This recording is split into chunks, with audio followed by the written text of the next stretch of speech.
አሰላሙ አለይኩም ወራህመቱላሂ ወበረካቱ። የመዳም ቅመሞች እንዴት ናችሁ? ደህና ናችሁ? እኔ ያለሁላችሁ አልሐምዱሊላህ ረቢል ዓለሚን። እናንተ እንዴት ናችሁ? እኔ ደህና ነኝ ያለሁላችሁ አልሐምዱሊላህ ረቢል ዓለሚን ማለት ነው።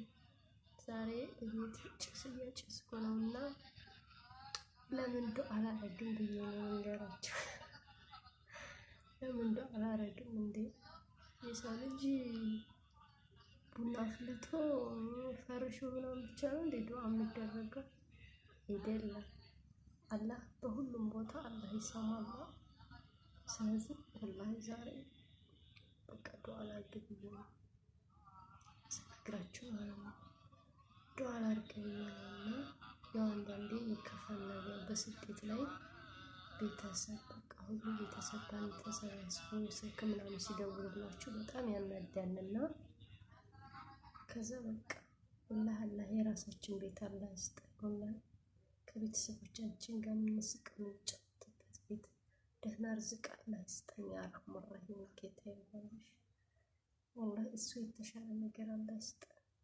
ከሰው ቤት አላህ ይስጠን። ያ ረሂም ጌታ ይባርክሽ። በጣም ያስጠላል። ሁሉ በሰው ቤት ተኝታችሁ ራሱ ብታረፍዱ ጩኸታችሁ እንዴት ነው ወላሂ። እና አላህ የተሻለ ነገር አላህ ይስጠን። የመዳም ቅመሞች ማለት ነው። ከጭቃው ጥጥፎ ጥልቅ አላህ ያድርገንና የራሳችን የምንለው አላህ የተሻለ ነገር አላህ ይስጠን። ወላሂ ስደት በቃችሁ ይበለን። ምክንያቱም ስደት ከባድ ነው።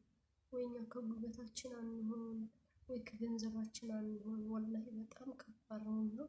አላህ በቃ አላህ የተሻለ ነገር አላህ ይስጠን። ያ ምንም ወላሂ አላህ የተሻለ ነገር ምንም አይቸግረውም። እሱ ወላሂ አላህ እኮ በቃ ሁሉ ህዝብ ተሰብስቦ ቢለምነው ለራሱ በቃ መርፌ ትልቅ ወንዝ ውስጥ ገብታ ይዛ የምትወጣውን ያህል አይከብደኝም ብሏልና አላህ የተሻለ ነገር አላህ ይስጠን። የሰራነውን ገንዘብ አላህ በረካ አላህ ያድርግልን። በቃ ወላሂ በላተኛንም አላህ ያዝልን። ወላሂ ከጎን አላችሁ እያለ ከኋላ የሚጎዳልን በቃ እሱ አላህ ያዝልን። አላህ የተሻለ ነገር አላህ ይስጠን። ከሰው ቤት አላህ ያወጣን እና ደግሞ ሰዎቹንም አላህ ሷሊህ ያርገልን። ትንሽ አመላቸው በቃ አልቻላችሁት አላህ ሷሊህ አላህ ያርግላችሁ መዳማቸው እና በቃ ጤናችንንም አላህ ይስጠን። የተሻለ ነገር አላህ ይስጠን። በቃ ይህንን ነው የሚለው። እናንተ ምን ትላላችሁ ማለት ነው? እና ዛሬ በቃ ዱዓ ላድርግ ብዬ እንደ አንዳንዴ እኮ ግድ ነው ዱዓ ማድረግ እና የመዳም ቅመሞች ከጭቃው ጥጥፎ ጥልቅ አላህ ያድርጋችሁ ማለት ነው። አሚን በሉ። የሰው ልጅ ትልቅ በሆነ ትንሽ በሆነ አይደለም፣ ዋናው ንያው ነው።